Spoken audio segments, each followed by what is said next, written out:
You know, we who call ourselves Moors, we don't call ourselves Moors as some political dogmatic term for, beating people over the head with. And I wish I had it. One of the major stars in the universe is called Zulu Moor. One of the biggest, most powerful people in the universe is called Zulu Moor. As I said, I'm an occultist, so I work with, a lot of different deities. The word Moor is once Moor, which is, the term when you go moi, like to kiss someone, you go moi. That's where this is connected to this term. So Moa, or Moor is pronounced backwards. When you study Egyptology through the lens of Caucasian Egyptologists, they would spell it M-A-A. And one of the things I saw with Egyptology, as with most books that they write, the very pronunciation of words that they give you is to stop you from making connections with things.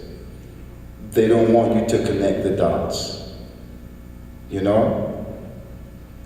So the word more, being a reflection of the word is because the child is a reflection of the parent. So you are acknowledging your parent. You are acknowledging, let's say, your creator, when you define yourself as a Moor.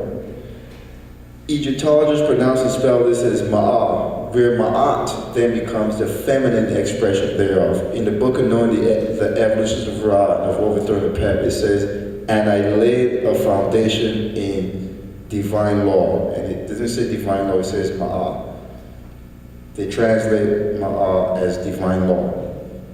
Now, as a linguist and an etymologist, there's several pronunciations.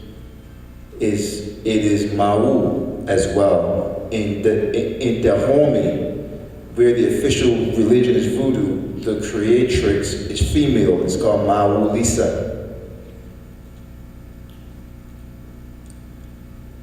What is several things. For sure, it's a sound, song, it's hekau, mantra, and vibration. In the Greek cosmology at Anu states, and I laid a foundation in my this is translated as divine law. Let me add that this is love as the foundation and the reason why the Kamot depict all the Netaru on the square of Ma'at. So Moor is seen as masculine, as yang, where Ma'at is actually seen as both, as balance between the yin and the yang. That's why she is associated with balance as a deity. It also, when you go over the psychology of being in the primordial state, there are no laws. People, as individual protons of hydrogen, are not being lawful. They're not being rational. This is, for me, if you're going to study so-called religion and science and cosmology, you want to come to an understanding of why you should practice certain things. In the primordial state, it says Ra. It uses, Ra as a particular term. It says Ra has many, many enemies. People who don't want to cooperate.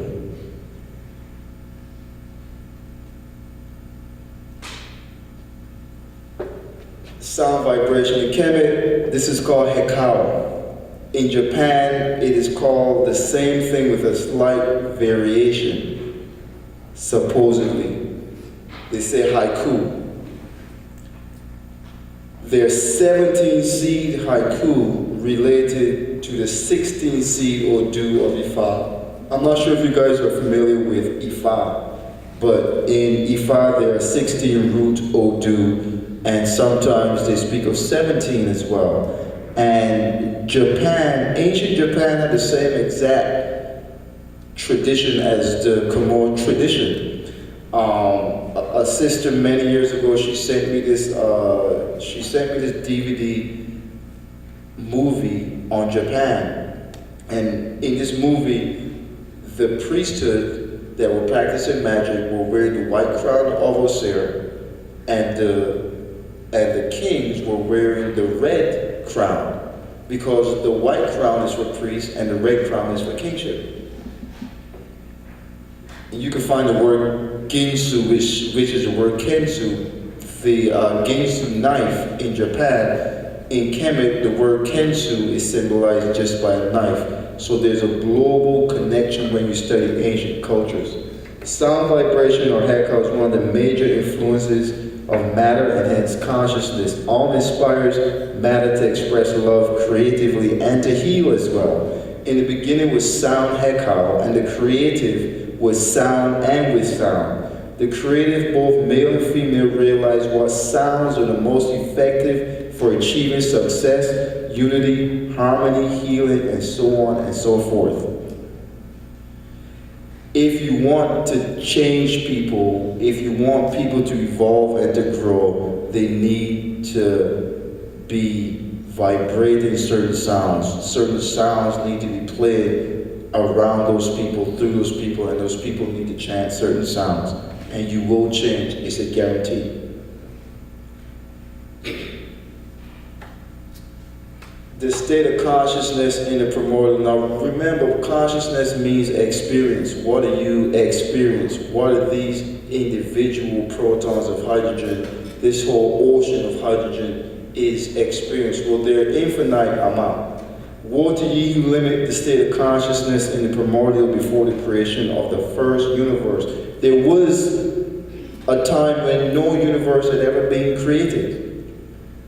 There was a time when no major success had been accomplished.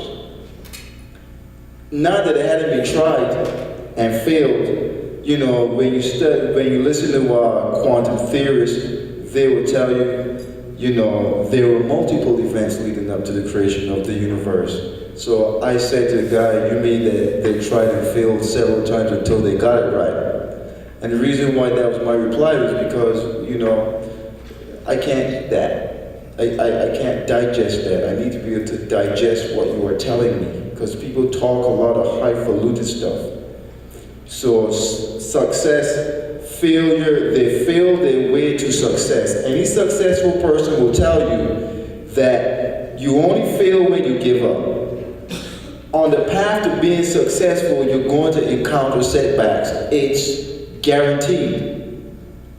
So if you want to succeed, you keep going. You don't give up. You learn from your mistakes and you keep going. The cosmological doctrines serve the purpose of giving people a path, an ideology, and a wisdom for being successful in life. Thus, it is said to be infinite, the primordial state. This means that there's an infinite amount of primordial matter and thus an infinite amount of states of consciousness as well. You could go forever as to what was being experienced before creation and after. Relative to what we have now as a universe, it is in a state of chaos, meaning that a person might argue over the very concept of chaos. Very, very valid point, especially when they depict the state of the primordial as balance between male and female. You know, it's a depiction to show that every state of matter has a feminine complement. But definitely relative to what we have as a universe now is chaotic. If we want to get really, really technical and mathematical and relativistic, it's chaos. And chaos is not a good thing, people. Relative to order. It does lack a level of order achieved in creation, and creation is an evolution upon this state of consciousness. This is where Kepra and why Kepra in the ancient Moor doctrines are seen as the creator. Because evolution is seen as, creation is seen as evolution.